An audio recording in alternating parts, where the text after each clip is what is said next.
காதலியே கண்ணம்மா கண்ணம்மா. நீங்க தத்தெடுக்கிறதா இருந்த குழந்தைய இன்னொருத்தங்க தத்தெடுத்துட்டாங்க.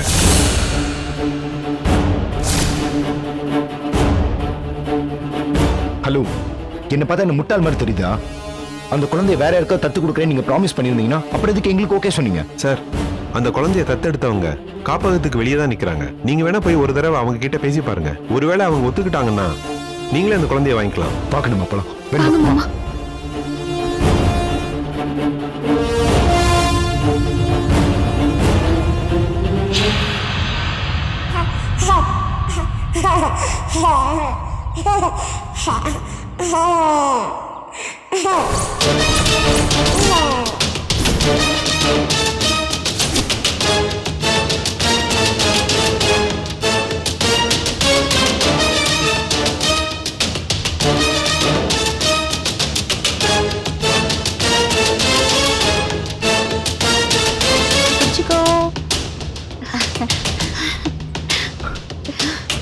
அம்மா, நான் இதை எதிர்பார்க்கவே இல்லைம்மா. நீங்க குழந்தைய தத்தெடுக்க ஒத்துப்பீங்கன்னு நான் எதிர்பார்க்கவே இல்லை. இல்லைன்னா உங்களையும் கூப்பிட்டு வந்திருப்பேன். வந்ததுக்கு ரொம்ப தேங்க்ஸ்மா. ஹே செல்லோ,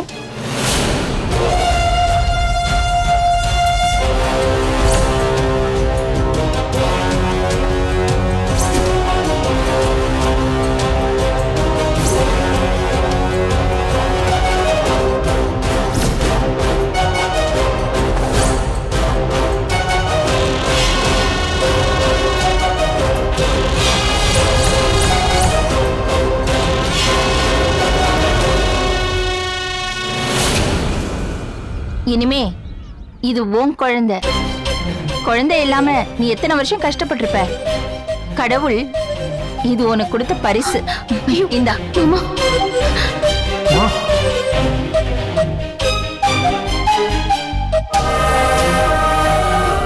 ரொம்ப தேங்க்ஸ்மா. கிஃப்ட் தரேன்னு சொன்னீங்க. இப்படி ஒரு கிஃப்ட் நான் எதிர்பார்க்கவே இல்லை. ஹேமா, அது ஏன் குழந்தை. என்கிட்ட கொடுத்துருங்க ப்ளீஸ். நான் பேர் கூட வச்சுட்டேன். என்னோட ஹேமா, ப்ளீஸ் கொடுங்க. என்கிட்ட கொடுத்துருங்க ப்ளீஸ். கொடுங்க ப்ளீஸ். ப்ளீஸ் ப்ளீஸ், உங்களுக்கு கெஞ்சி கேக்குறேன். லோகேஸ்வரி, என்கிட்ட கொடுங்கன்னு சொல்றேன்ல. குழந்தை நீ கையில வாங்கிட்டல, அதுக்கப்புறமா எதுக்கு இங்க நின்னுட்டு இருக்க? போயிட்டே இரு. ரொம்ப தேங்க்ஸ் மேடம். நான் கிளம்புறேன். ப்ளீஸ் அத்தை, அது ஏன் குழந்தை. கொடுங்க ப்ளீஸ்.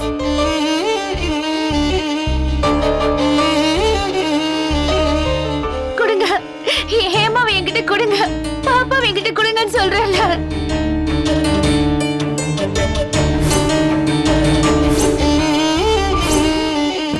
என் குழந்தைய கொடுங்க. ஹேமா என் குழந்தை. ஹேமா என் குழந்தை. ஹேமா.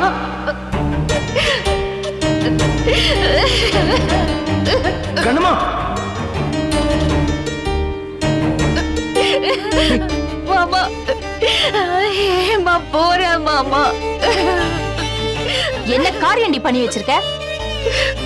நான் 1 மணி நேரம் லேட்டா வந்திருந்தா அப்பா அம்மா பேர் தெரியாத ஒரு ஆதரவு இல்லாத குழந்தைய என் பேத்தின்னு என் வீட்டுக்கு கொண்டு வந்திருப்பல. அம்மா, அது வந்து வாய் மூடுறா. 2 பேரும் சேர்ந்து என் கௌரவத்தை கேவலப்படுத்த முடிவு பண்ணிட்டீங்கல்ல. ஆனா நான் உங்களை மாதிரி இல்ல.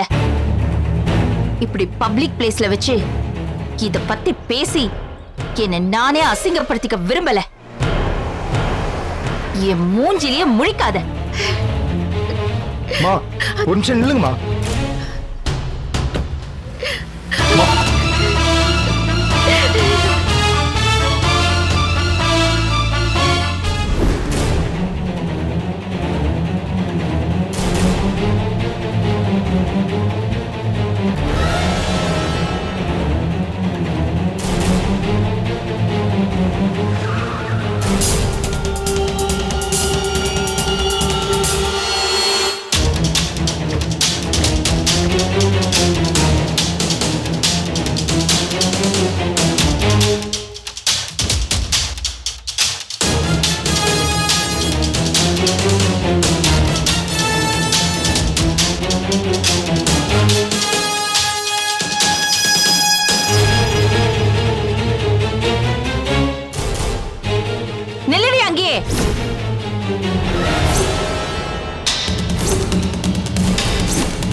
யாரை கேட்டு குழந்தையை தத்தெடுக்க முடிவெடுத்த?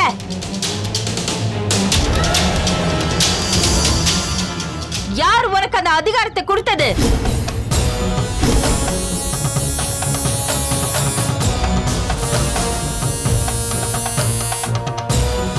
நான் மட்டும் கொஞ்சம் லேட்டா வந்திருந்தா என்ன ஆயிருக்கும்? இந்த வீட்டோட கௌரவம் என்ன, அந்தஸ்து என்ன, அத பத்தி உனக்கு ஏதாவது தெரியுமா?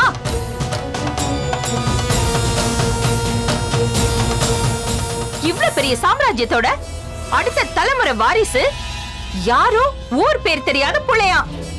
யூ, இதோ பார், என் கண்ணு முன்னாலேயே நிக்காத, மரியாதையா இங்க இருந்து கிளம்பிடு.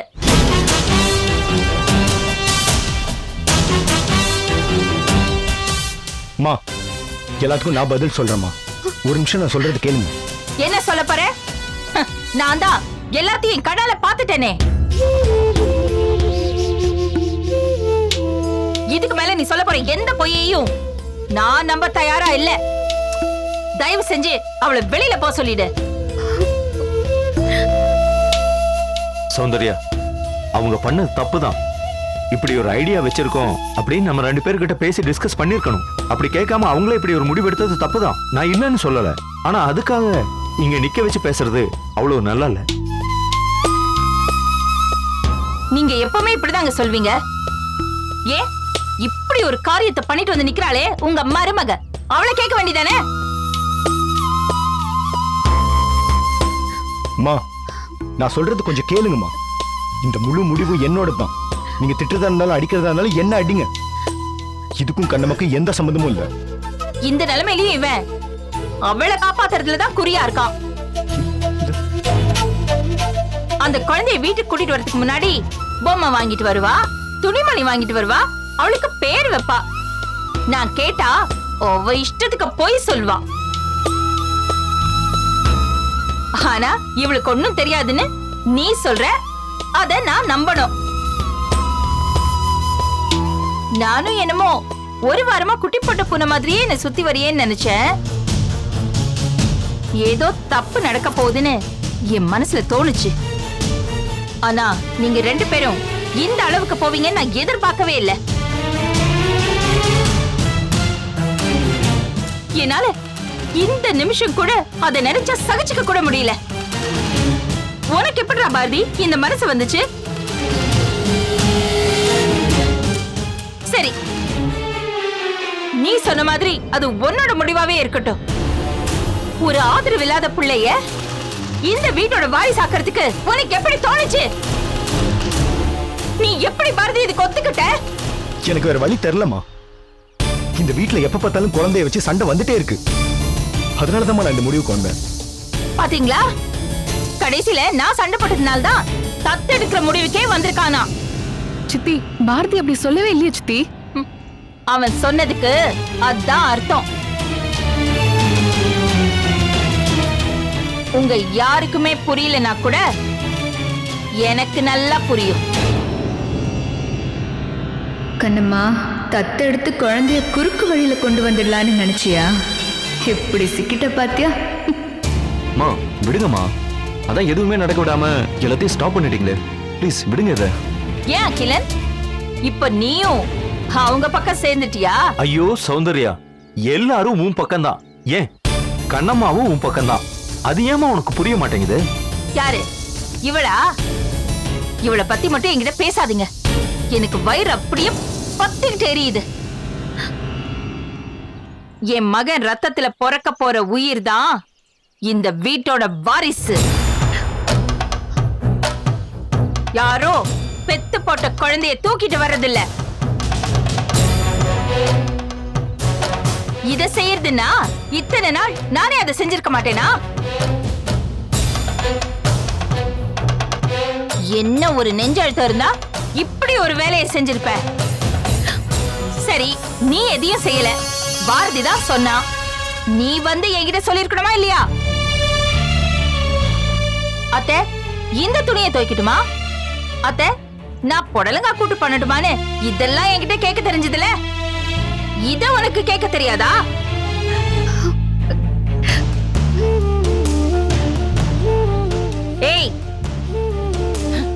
யார் வேணாலும் உன்னை அப்பாவே நம்பிட்டு இருக்கலாம், ஆனா நான் நம்ப மாட்டேன்.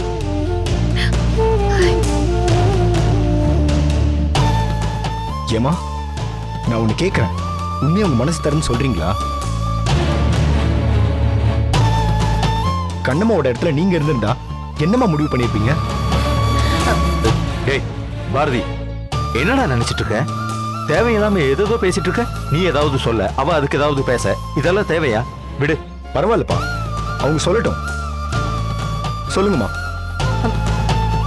ஒண்ணு, இவருக்கு நான் வேற கல்யாணத்தை பண்ணி வச்சிருப்பேன், இல்லனா நான் செத்திருப்பேன்.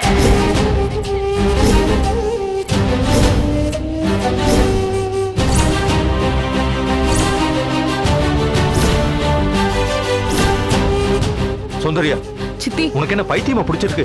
ஏன் வாய்க்கு வந்தபடி எல்லாம் பேசிட்டு இருக்க? அவன் தான் ஏதோ ஆதங்கத்துல பேசிட்டு இருக்கானா, நீ அவனுக்கு சரிசமமா? பாரதி, இதுக்குதான் பேசாம அமைதியா இருக்க சொன்னல, அமைதியா இரு. கண்ணம்மா, நீ எங்கிட்டயாவது ஒரு வார்த்தை சொல்லிருக்கணுமா? என்னது, உங்க கிட்டியா? உங்களை என்ன மனசுல கோயில் கட்டிய கும்பிடுறா? அவளுக்கு 8 விழுந்தாலும் ஒண்ணுதான், 10 விழுந்தாலும் ஒண்ணுதான். மன்னிச்சிருங்க அத்தை, சொல்லக்கூடாதுன்னா ஒண்ணும் இல்ல, பயம்தான். என்னம்மா பேசுற? இங்க பாரு கண்ணம்மா, இந்த விஷயத்தை பொறுத்த வரைக்கும் பாரதி மேலையும் சரி, உன் மேலையும் சரி, தப்பு சரிசமமா தான் இருக்கு. நீங்க 2 பேரும் தத்தெடுக்கிற விஷயத்த நான் தப்புன்னு சொல்லல, அது உங்களோட முடிவு. ஆனா அப்படி ஒரு முடிவு எடுக்கிறதுக்கு முன்னாடி வீட்டுல இருக்கிற பெரியவங்க கிட்ட கலந்து பேசி அதுக்கப்புறம் இப்படி ஒரு டிசிஷன் எடுத்துக்கணும். அதுதான் நீங்க 2 பேரும் பண்ணாதது பெரிய தப்பு. பாரதி, உங்க அம்மாவுடைய கோபத்தையும் குணத்தையும் பத்தி நல்லா தெரிஞ்சிருந்தும் நீங்க 2 பேரும் இப்படி ஒரு முடிவு எடுத்திருக்கீங்கன்னா 2 விஷயம் மட்டும் உறுதியா தெரியுது. ஒண்ணு, என்ன நடந்தாலும் பாத்துக்கலாங்கிற துணிச்சல். இன்னொன்னு, குழந்தைய தத்தெடுத்தே ஆகணுங்கிற முடிவுல தீர்க்கமா இருந்திருக்கீங்க. Am I right? ஆமாப்பா. Anyway, past is past. அதெல்லாம் அப்புறமா பேசிக்கலாம். முதல்ல உள்ள போங்க. சௌந்தர்யா ஒன்னும் சொல்ல மாட்டா. முதல்ல நீங்க 2 பேரும் வீட்டுக்குள்ள போங்க. போங்க. வா.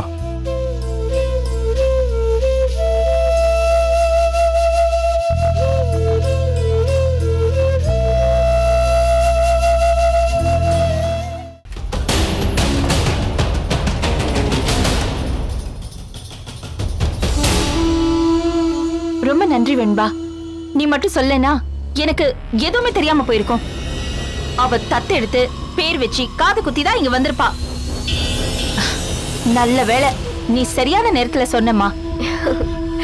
இதுக்கெல்லாம் எதுக்கு ஆண்டி தேங்க்ஸ்? பாரதி வாழ்க்கை நல்லா இருக்கணும்னு நீங்க ஆசைப்படுறீங்க, ஏன் ஆசையும் அதுதானே. சுத்தி இருக்கிற நம்ம எல்லாருமே ஆசைப்படுறோம், ஆனா அவனுக்கு அந்த எண்ணம் மனசுல வரமாட்டேங்குது வெண்பா. பாரு, இன்னைக்கு இப்படி ஒரு காரியத்தை பண்ண பார்த்திருக்கான். பரவாயில்ல விடுங்க ஆண்டி, அதான் தடுத்து நிறுத்தியாச்சுல. ஆனா ஒரு விஷயம் ஆண்டி, நான் தான் இதெல்லாம் உங்ககிட்ட சொன்னேன்னு பாரதிக்கு தெரிய வேணா. தெரிஞ்சா அப்புறம் என்ன நம்பி எதுவுமே சொல்ல மாட்டான். ஐயோ, சே, நீ எனக்கு ஹெல்ப் பண்ற, இத போய் நான் எதுக்குமா அவன்கிட்ட போய் சொல்ல போற? அத பத்தி நான் மூச்சு கூட விட மாட்டேன். அவன் கூட எப்பவும் போல நீ ஃப்ரெண்ட்லியா இரு. அவன் மனசுக்குள்ள என்ன எண்ணம்லாம் இருக்குன்னு எனக்கு தெரிஞ்சுக்கிட்டு சொல்லுமா. அவன் மனசுல கண்ணம்மா தான் ஆண்டி இருக்கா, அத மட்டும் கன்ஃபார்மா சொல்ல முடியும். ஐயோ, அவ பேரை கேட்டாலே எனக்கு டென்ஷன் ஆகுது வெண்பா. அவ என்னைக்கு இந்த வீட்டுக்கு வந்தாலோ அப்பல இருந்து எல்லாமே விளங்காம போகுது, எல்லாம் தப்பு தப்பா போயிட்டு இருக்கு. ஆனா பாரதிக்கு பிடிச்சிருக்கே, என்ன பண்ண முடியும் ஆண்டி? ஏதாச்சும் பண்ணணும் வெண்பா. கண்ணம்மா காலம் பூரா இவன் கூட இப்படியே இருந்தா அவன் மொட்டை மரமா தன்னன் தனியா தான் நிப்பான். ஒரு வாரிசு கூட இல்லாம என்னால நினைச்சு கூட பார்க்க முடியலமா. சரிங்க ஆண்டி, நான் சொல்றேன் அவன் கிட்ட. ஆனா நீங்க எதுக்கும் அவசரப்படாம கொஞ்சம் நிதானமா இருங்க. எல்லாரும் இப்படி சொல்றீங்களேன்னு நான் அமைதியா தான் இருந்தேன். ஆனா ஒரு வாரம் கூட ஆகல, என்ன காரியம் பண்ணிட்டு வந்து நிக்கிறாங்க பாத்தியாமா. அதனால இவங்க கிட்ட அமைதி நிதானம் இதெல்லாம் வேலைக்கே ஆகாது வெண்பா. ஏதாவது ஒண்ணு அதிரடியா பண்ணணும். என்ன வந்தாலும் அதை நான் பாத்துக்கிறேம்மா. சரிங்க ஆண்டி, அப்ப நான் கிளம்புறேன். சரிம்மா.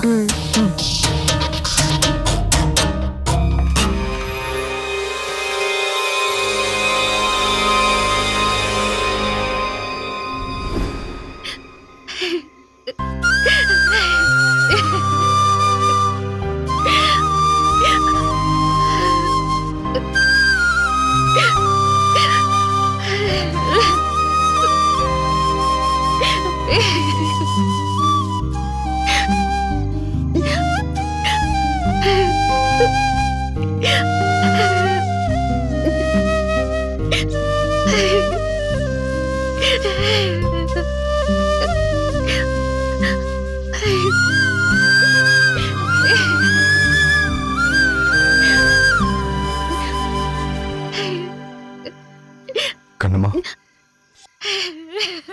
ஏய், மாமா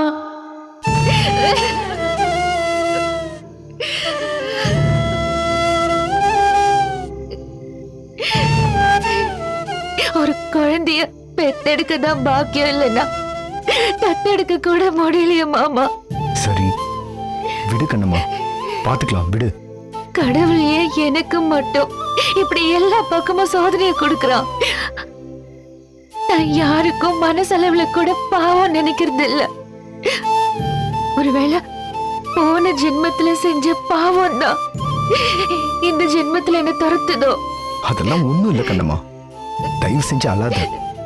எல்லாம் விதி, வேற என்ன சொல்றது? மாமா, நான் ஒவ்வொரு பொம்மையா பார்த்து பார்த்து வாங்கினேன், ஒவ்வொரு ட்ரெஸ்ஸா பார்த்து பார்த்து வாங்கினேன்.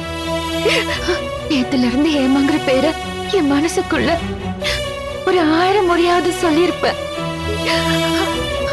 அவளை எப்படி கூப்பிடணும், குளிப்பாட்டணும், எப்படி சோறு ஊட்டணும், எந்த ஸ்கூல்ல சேர்க்கணும்னு மனசுக்குள்ள ஒரு லிஸ்டே வச்சிருந்தேன் மாமா.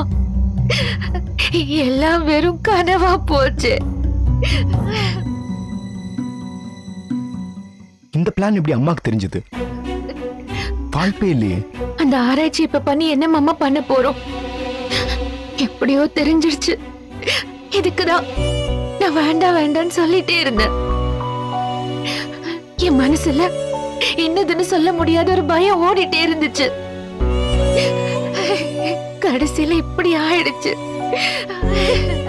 மாமா, நம்ம ஹேமா இந்நேரம் என்ன பண்ணிட்டு இருப்பா? கண்ணம்மா, இப்படி திரும்ப திரும்ப அதையே நினைக்காத. அப்புறம் மனசு முழுக்க அதே பறிஞ்சு போயிடும். ஹேமாங்கிறது நம்ம வச்ச ஒரு பேரு. அந்த குழந்தை இப்ப நமக்கு இல்லைன்னு ஆயிடுச்சு. இப்படியே போட்டு எல்லாத்தையும் மனசுல வச்சுட்டே இருந்தேன்னு வச்சுக்கோ, அது ரொம்ப பெரிய பாரமாயிரும். எப்படி மாமா என்னால மறக்க முடியும்? எங்க அப்பா கிட்ட கூட போய் சொல்லிட்டு வந்தேன் தெரியுமா? ஆமா கண்ணம்மா, நான் கூட தான் அகிலன்ட்ட சொன்னேன். என்ன பண்ண முடியும்? இனிமே எல்லாரும் முஞ்சினி முழிக்கும் போது எல்லாம் ஞாபகம் வந்துட்டு தான் இருக்கும். நீ என்ன சொன்னாலும் சரி, இன்னும் கொஞ்ச நாளைக்கு நம்ம இதை ஃபேஸ் பண்ணி தான் ஆகணும். இனிமே அத்தை நான் எது சொன்னாலும் பொய்யன்னு தான் நினைப்பாங்க. இதுக்கு முன்னாடி நான் அவங்க கிட்ட பொய் சொன்னதே இல்ல. இப்ப தத்தெடுக்கிற விஷயம், நேத்து பொம்மை வாங்கிட்டு வந்தது, எல்லாத்தையும் அவங்க கிட்ட இருந்து மறைச்சிட்டேன். கண்ணம்மா, நான் ஒன்று சொல்லட்டுமா? ஒவ்வொரு நாளும் பொழுது விடிஞ்சு பொழுது சாஞ்சா எப்ப பார்த்தாலும் குழந்தை குழந்தைன்னு அதை பத்தியே பேசிட்டு இருக்கோம். அதை பத்தி மட்டும்தான் சிந்திச்சிட்டு இருக்கோம். எனக்கு ரொம்ப டயர்டா இருக்கு கண்ணம்மா. இல்லாத குழந்தை பத்தி பேசி பேசி இருக்கிற வாழ்க்கையை வாழாமே வேஸ்ட் பண்ணிட்டு இருக்கோம்னு நினைக்கிறேன். இன்னொரு விஷயம் சொல்றேன் கண்ணம்மா, நமக்கு குழந்தை இல்லைன்றது நம்ம 2 பேரோட பிரைவேட்டான விஷயம். இதுல தலையிடுறதுக்கு வேற யாருக்குமே உரிமை இல்லை. இதை முதல்ல நம்ம ஸ்ட்ராங்கா நம்பணும். அது எப்படி மாமா நாம அப்படி சொல்ல முடியும்? இந்த வீட்டுக்கு வாரிசு வேணும்னு ஆசைப்படுறது அத்தை மாமாவோட உரிமையும் தானே. இருக்கலாம் கண்ணம்மா, ஆனா அதெல்லாம் வெறும் ஆசையா தான் இருக்கும். அது அதிகாரமா மாறிச்சுன்னு வச்சுக்கோங்க, அதுதான் பெரிய ஆபத்து. இப்ப நம்ம வீட்டுல அதான் நடந்துட்டு இருக்கு. நமக்கு ஒரு குழந்தை இல்லையேன்னு நாம நினைக்கிறத போல நம்ம பிள்ளைக்கு ஒரு குழந்தை இல்லையேன்னு அவங்க ஏங்குறாங்கன்னு நினைக்கிறேன் மாமா. ஆமா கண்ணம்மா, அது அப்படிதான். ஆனா இந்த விஷயத்துல ஃபைனலா முடிவெடுக்க வேண்டியது நீயும் நானும் தான். இனிமே யாராச்சும் நம்ம கிட்ட வந்து குழந்தை இல்லையான்னு கேட்டாங்கன்னு வச்சுக்கோ, உனக்கு அறிவு இல்லையான்னு நம்ம திருப்பி கேட்கணும். என்ன மாமா இப்படி சொல்றீங்க? ஆமா, அப்படி ஒரு பிரைவேட்டான கொஸ்டினை கூச்சமே இல்லாம கேக்குறாங்கன்னு வச்சுக்கோ, அப்படிதான் திரும்பி கேட்கணும். அப்பதான் உங்களுக்கு புரியும். அப்படியே நீங்க சொல்றாப்ல முகத்துல அரைஞ்ச மாதிரி பதில் சொல்றதா இருந்தாலும் யாரோ ஒரு வெளியாளா இருந்தா சரி, நம்ம வீட்டுல உள்ளவங்கள நம்ம மதிச்சு தானே மாமா பதில் சொல்லணும். மொத்தமா எனக்கு என்ன தோணுதுன்னா, கொஞ்ச நாளைக்கு இந்த குழந்தை பிரச்சனை பத்தி பேசாம இருக்கிறது யாருக்கு நல்லதோ இல்லையோ, நம்ம 2 பேருக்கும் ரொம்ப நல்லது. எனக்கு நீ குழந்தை, உனக்கு நான் குழந்தை. இனிமே இதான் நம்ம வாழ்க்கை நினைச்சுக்கோ கண்ணம்மா. கொஞ்ச நாளைக்காவது நம்ம நிம்மதியா இருப்போம். எந்திரிச்சு வா.